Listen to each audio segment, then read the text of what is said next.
just gonna re-tighten up my trap, fuck it. Go get him another massage, tighten up my trap, get another massage. On barbell rows, I do not believe in strict form. It's like one of the few exercises I purposely think, and I intentionally don't do good form. And when I say good, I mean the typical textbook, let me squeeze, slow eccentric, pause at the bottom, squeeze, control, hold it there. Like, I don't do that shit on this exercise. This is load the bar, B+ form, A- form, not perfect, get a little momentum, controlled swinging. Your traps are gonna go from right around here, and they go all the way to here. They're a very long muscle. And it's very interesting to me that people think just simply squeezing their shoulder blades together is gonna just magically grow this muscle. It's like, dude, that muscle attaches at so many different vertebrae from your skull down to your mid-back.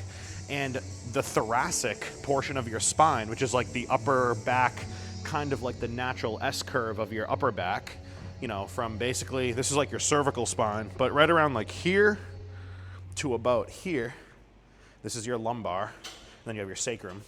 Your thoracic portion of your spine, the upper part, it can grow from extension. So I'm not telling you to deadlift with a rounded back or barbell row with a rounded back. I'm just saying that if you load your spine without no chest support, no seat, just me and weights, your traps have to be engaged in a way that is going to, yes, you're gonna squeeze and do the, do the scapular retraction, almost like in the X-axis, like I'm squeezing my shoulder blades together here, like this.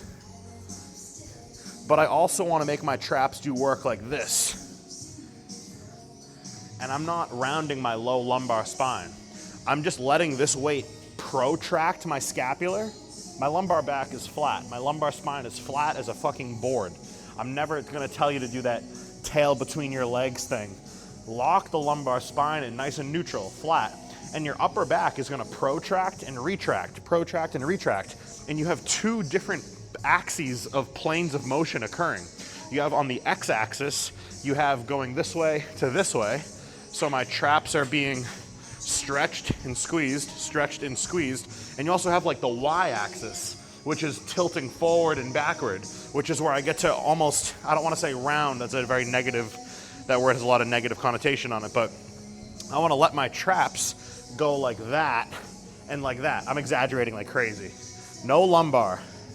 But when this comes down on the negative, my shoulder girdle has to be protracted.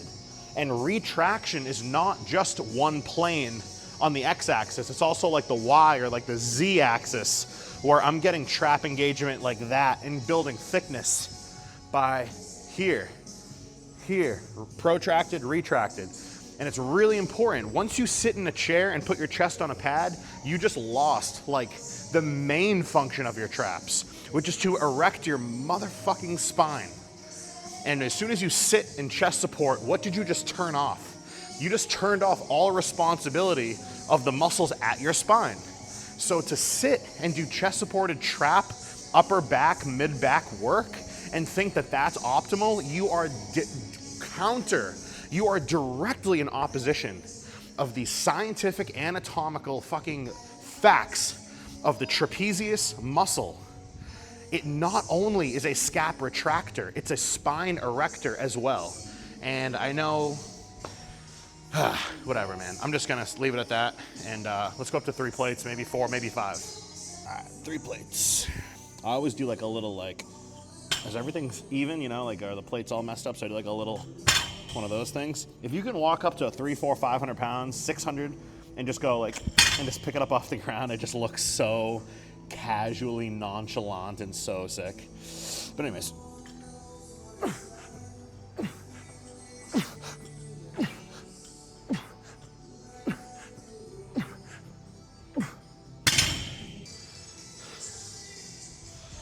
All right, gotta lock it in here. 4 plates. Get this for maybe less than 10 because I don't want to tire myself out. But I also want to warm my nervous system up enough. It's like that perfect balance between warming up your nervous system and the muscles and just your body's overall recruitment and ability to produce power, but also not doing too many reps that you actually tire yourself out for the next set you're gonna do. Finding that balance. Sometimes, dude, Mike O'Hearn, singles. For me, I usually need like reps, a few at least, on like benching, squatting, you know, rows, things like that. I usually need to do like some reps. I can't just do a single and go to the next plate, you know, but I've seen that guy plate, single, 2 plates, single, 3 plates, single on whatever exercise. Like, it's crazy how everyone has such different warm-ups. And again, warming up is like not getting tired. It's doing the least amount possible to fire your nervous system, but not tire your muscles out. So I'm gonna hit this for just reps that warm me up without tiring me out too much, because I am gonna go heavier. Nice little cute little, see where you're at.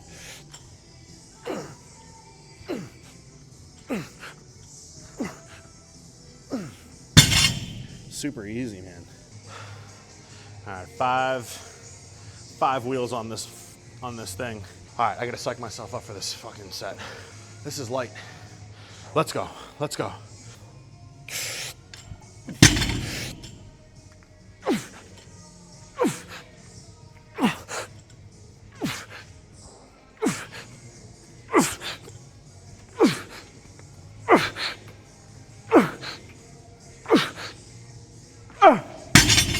Ah, yeah.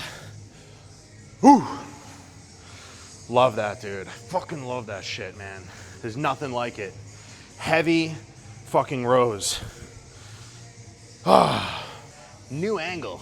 All right, so my normal 20, 30 sets of back that I used to do where I was training back once a week, I would do 4 sets of rows with a drop set.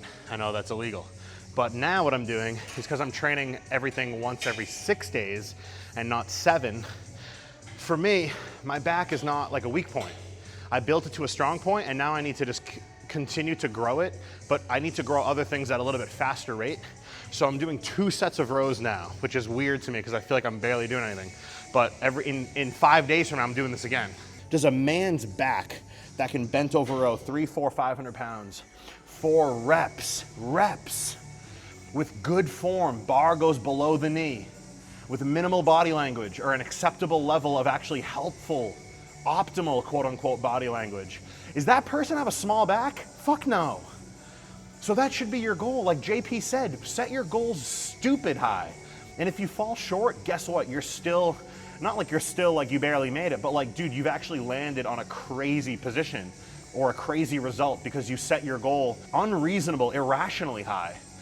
If I said to you, beginner person watching this maybe, or you're, you know, relatively new to the gym, or you're just weak and you don't like how you look, and I say, hey dude, you need to get 5 plate barbell rows. That has to happen for you. There's no if or maybes or like, yeah. Dude, you gotta get your barbell row to 500 pounds. You know, and guess what? If you land at 300 or 400, you're gonna have a fucking sick ass back. You know, that's it. Like, set the goals dumb high, irrational.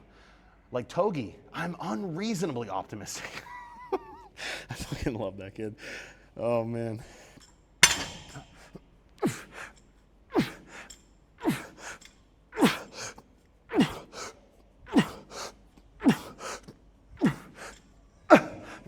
Ten.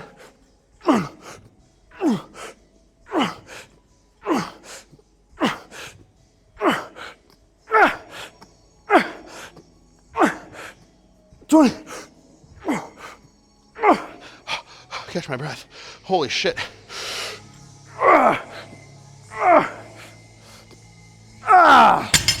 Fuck me. All right, 25. You can burn dumb amounts of calories just training a certain way. That'll test you on the old lung capacity. All right, 2 sets of that, done. And next, you guys know my favorite way to train. Compound movement to start. Second exercise, I want to get off heavy loading anything. So I'm gonna go do some rear delts. I don't tack my rear delts onto the end of the workout, because where is there as a priority? Later. How are you gonna get sick rear delts from putting them last? Put that first, latest second in your session. So that's what we're gonna go do. All right, so rear delt flies. The only, I mean, it's like the main thing I do where like I purposely sit chest on a pad, because I want to eliminate my back muscles being involved. I just want to take my rear delt, elbow leading the way, boom, boom. You don't need to go all the way back here. There's no way you can go behind you with your arms and not include other stuff. So I want to use no traps, no lats. Yes, they're going to be moving under my skin. You'll see them under my shirt move, but they're not like a mover of the weight, if that makes sense. All right, so either you're going to be here, where your arms are parallel with your torso, or you stand and angle your torso forward. Arms are still parallel with the ground.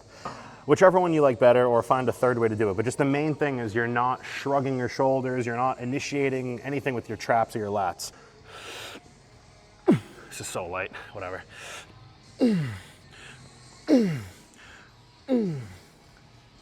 And I'm supersetting this with something. As you guys know, I love my delts being supersetted.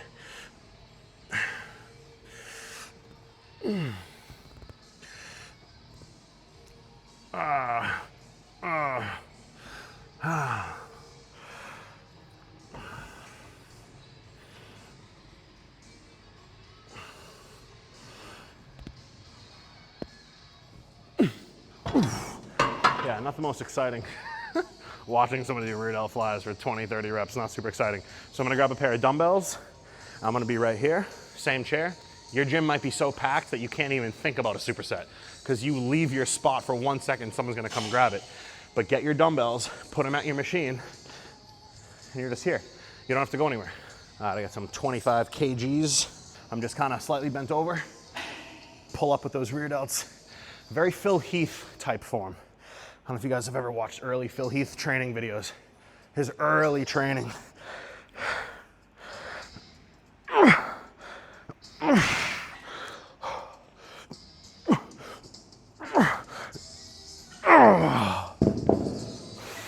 That's tough. I don't care what anybody says. Properly done rear delt stuff burns like a mofo.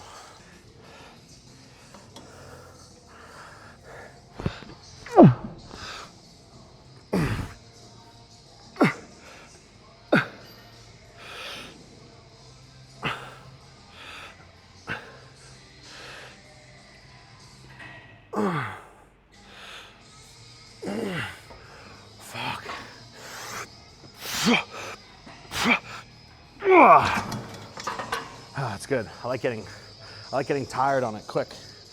You know, I almost want to make it harder for myself by bringing my rest intervals down. I know people say, and I say, rest until you can catch your breath. But honestly, man, fuck it. You just got to go again. It's time.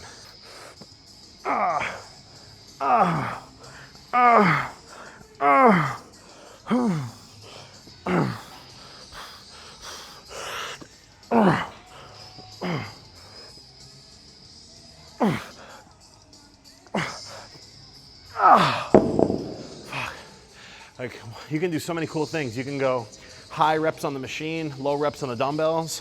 You can go ultra heavy on the machine and then high reps on the dumbbells. You can go heavy on both, light on both. 2 sets of one way, 2 sets of another way. I mean, you gotta stimulate everything. And these little tiny rear delt muscles that no one seems to be able to really grow confidently, progressively, obviously, significant changes. 6 months, every 6 months, every 6 months, new rear delt tissue there. It's a lot of pump volume. Get a good pump. Or people give up. They go, I can't feel it. You know, like they do the rear delt pec deck just to do it. You know, but there's no connection, motor. There's no neurological. My brain and my rear delt are clearly in sync. You know, they don't have it and they just check off the box. They did rear delts and they leave at the end of the workout, you know? So I'm big on just try everything. Low, high, short rest, long rest, medium reps, heavy reps, sloppy form, good form. Hands here, hands here, hands here, hands here, here to here, here to here. Whatever combinations you feel you haven't tried yet. All right, 3 sets of this and we're moving on.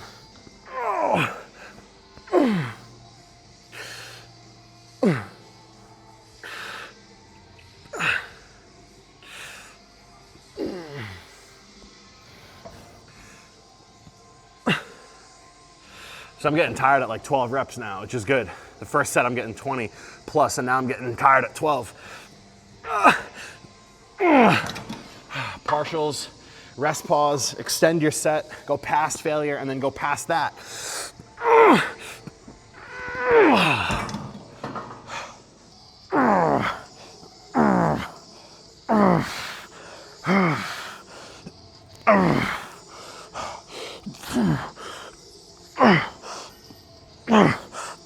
Oh, that's it. Man. All right, next exercise, let's go. All right, real quick. This is the power of proper rear delt mind muscle connection when you're actually, you know, not just going through the motions. I didn't wear a hat today, so I'm kind of limited by the microphone being on my shirt. I'm gonna throw it on the camera, not talk, pose, and then put the mic back on. Give me 1 sec. Okay.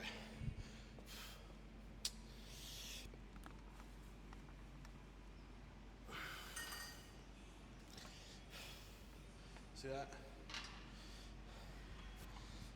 All right, you guys see that back there?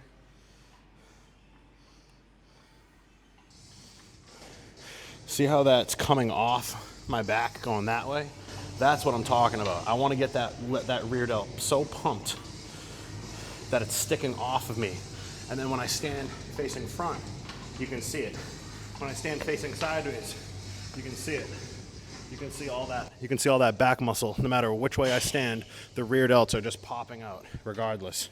If I'm facing this way, facing the other way, facing front.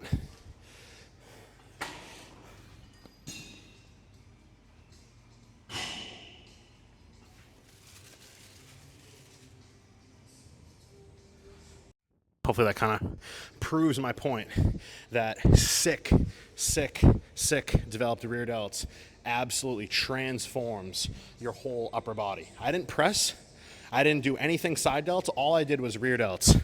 And look, just your body, your physique just takes on this bulbous, round, bubbly look up at the shoulders. So imagine 2 times a week you hit your rear delts properly, you hit them hard, you actually train them with intent and get them bigger.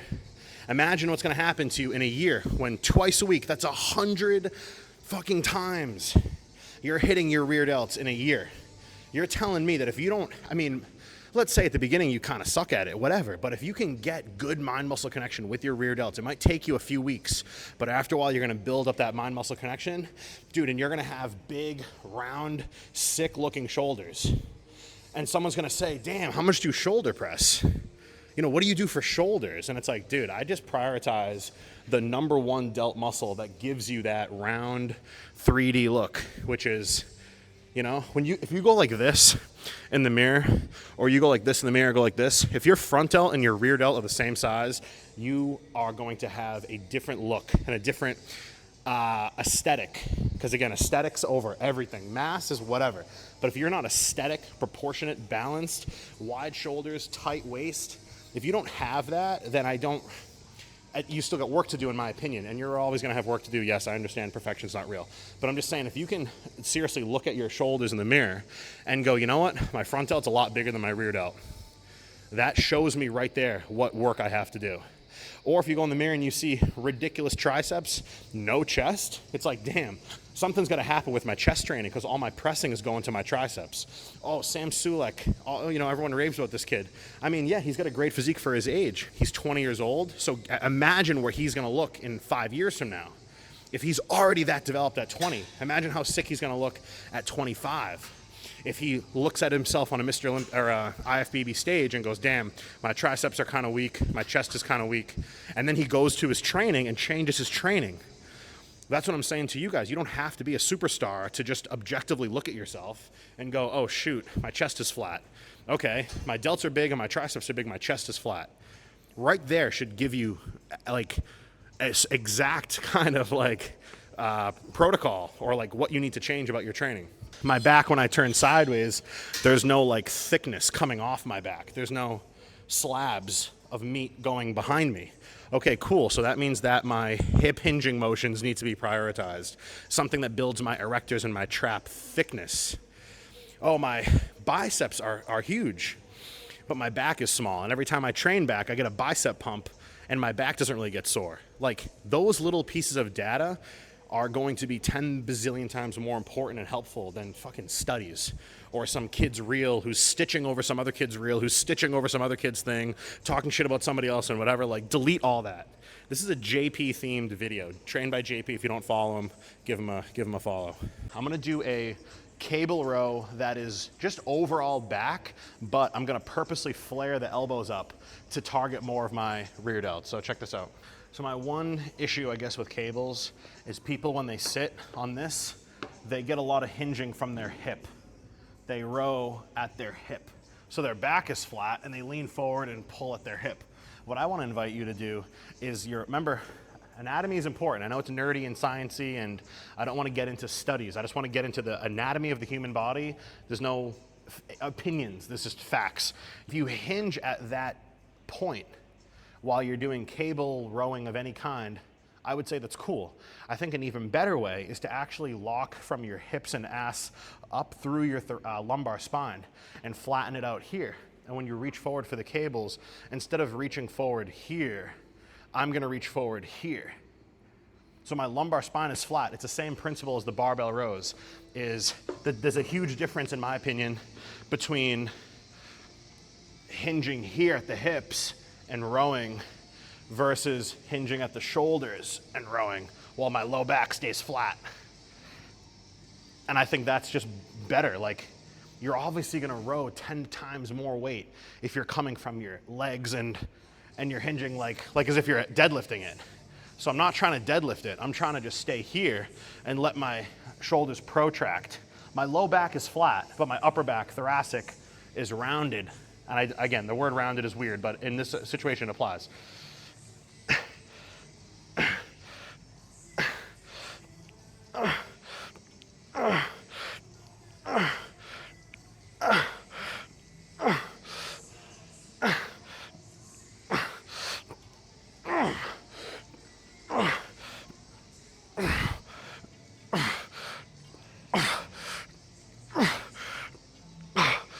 My trap is getting like all tight. Whatever. I can go get a massage. It's fine. And as soon as you start doing what I just did, where I do that thing where I go, let me bring me to the weight, the set's over.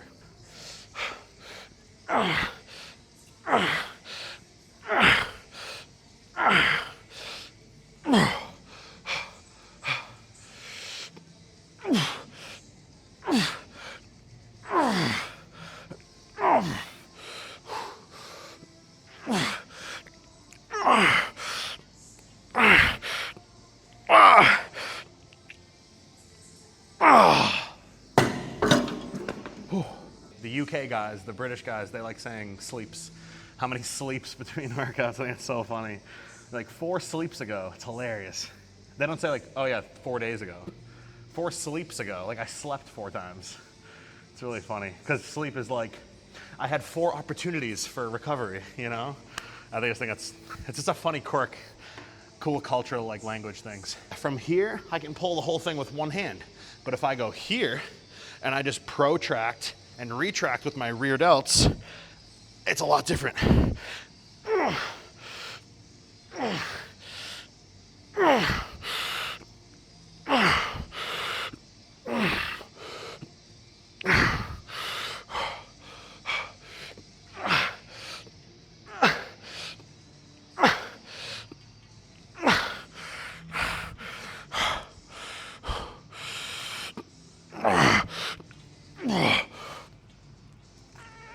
One more.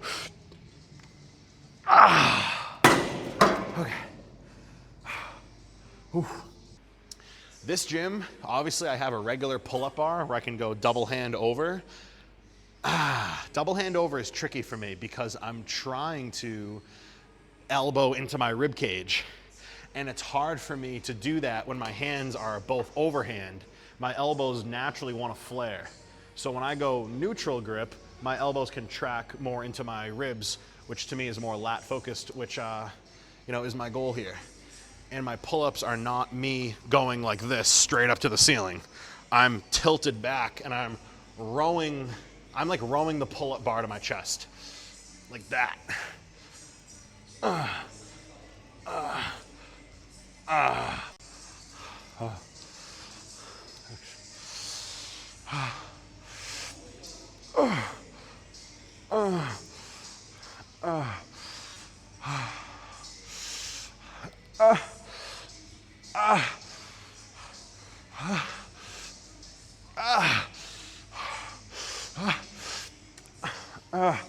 Yeah, my reps are getting smaller, I don't care. I saw someone, I'm not gonna name them, the person, if you watch my other video, the person who DM'd me or tagged me in a story, shows up in my DMs calling me a meathead, abuser, droid, drug junkie, whatever he says to me. He made a video once I saw. He went to go do like a curl with a dumbbell. He went to go do one more, and he was like, well, I can't get this fully. So what's 1/4 of a rep gonna do for me? That was the whole point of the reel. It was, for you guys out there doing partials, you think that little shitty, stupid, that little rep is gonna do something for you, just end the set. And I'm like, all right, cool. Is that extra rep, let's say you never do that, is there a chance you could ever gain anything more than what that's, let's say that was rep number 11, and you always stop before that point of partials. Is there a chance that you will get any extra tissue growth by never doing a partial? The answer is 0. You wanna know why? Because you never did it. However, person B, who does go for that 11th, gets it 1/4 of the way up and racks it, maybe not that day, but compounded over time, in my opinion, I believe, simply adding a 1/4 rep of stimulus, A, you just did more than the person who stops at 10. B, going for that 11, someday you're gonna go, oh wait, oh I got it, boom. And you just reached 11 reps with that weight, sooner than if you just said, no, I can't do it, I'm done, I'm putting it back. Like, what's the worst that's gonna happen to you? You go for something. Oh, you went for it and it didn't work out? Oh, dude, you gotta give up on the gym. Go cancel your membership now. You know what I mean? Like, yeah. Rep number 10, rep number 11 is smaller. Dude, I'm still going for 12, 13, and 14. Because if I don't, there's never a chance of stimulus. But if I go for rep 11, 12, 13, 14, maybe rep 11 was 20% of the way there, and rep number 12 was a little less, whatever. The next time I do this workout, maybe rep number 11, I got like 30 to 40% of the way up range of motion. But I never would have done that if I skipped it on the previous workout. So people that say those partials are a waste of time, they don't do anything, how dare you make a claim that doing more work doesn't do anything? Blows my mind.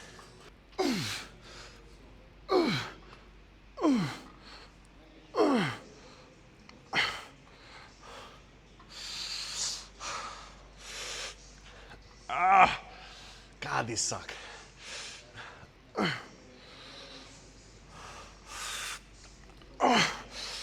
Oh, come on. I got another one. Oh, okay. Oh, I'm gonna do 4 of these sets.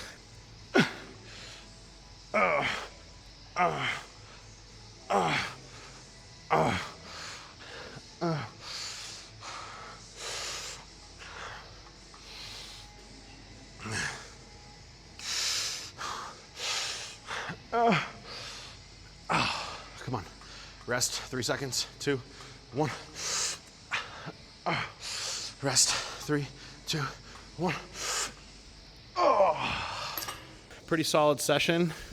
Feel very pumped, kind of everywhere. I hold a lot of body fat. Like you can see my midsection will get relatively lean, but dude, like chunks of body fat all on my back right here, you know? Like all this is what really takes me a while. Not a while, but it's usually just the last spot to go. So everyone that you see on the internet, they all have body fat on them. Even guys on the Mr. Olympia stage, they all have body fat. It's just a matter of how well can you hide it? How, you know, are you tan? Do you have good lighting? Are you holding water? Are you pumped? You know, all those little things. Are you just at a good angle where you don't see it? Is it in a shadow? But everyone's got body fat. Even someone where you see, oh, cool front delt veins, you're so lean. Chest cuts, you're so lean. Yeah, dude, but like, look at all this back here. You know? So it's just a fun little journey to sort of see your body transform in front of your eyes. Like, whoa, that's leaner. Whoa, that's more cut. Whoa, that's a little bit tighter. And then you start to learn, okay, these areas get leaner first, and these ones take a little bit longer. And you just stick to your diet, and you see results, and then that makes you want to stick to your diet more. And then you start seeing more results, then it makes you want to stick to your diet more, and you're just in that awesome, positive feedback loop. But if you're with a coach, or you yourself don't have the mental fortitude and the mental discipline to get, you know, week to week to week, you know, progress, how motivated are you going to be? If you're never looking in the mirror like, nice, something new, nice, a new cut, nice, a new low weight on the scale, wow, my face is looking this. Like, if you're not seeing some results within the first couple of weeks, or you start seeing results quick and then all of a sudden they kind of fall off or plateau off, it's either you or your coach. You know, there's really no other variables. It's either you have bad discipline, or you have low thyroid function, low testosterone, your hormones are fucked up, you're not going to the bathroom, your digestive system, your sleep sucks, your stress, your this, your that. It's like you related, or the person guiding you with your meal plan and your cardio regimen and your steps and your sleep and your, you know, potentially drug protocol, whatever. That person doesn't know what they're doing. But if you can just get into that positive feedback loop where you're, oh, results in some way, new weight on the scale, new low, or if you're bulking, new weight on the scale coming up. Oh, my clothes are fitting tighter. I'm getting a PR in the gym. Or, oh, new shoulder cuts, new tricep thing, new bicep vein. Oh, wow, I see more, you know, abs coming through.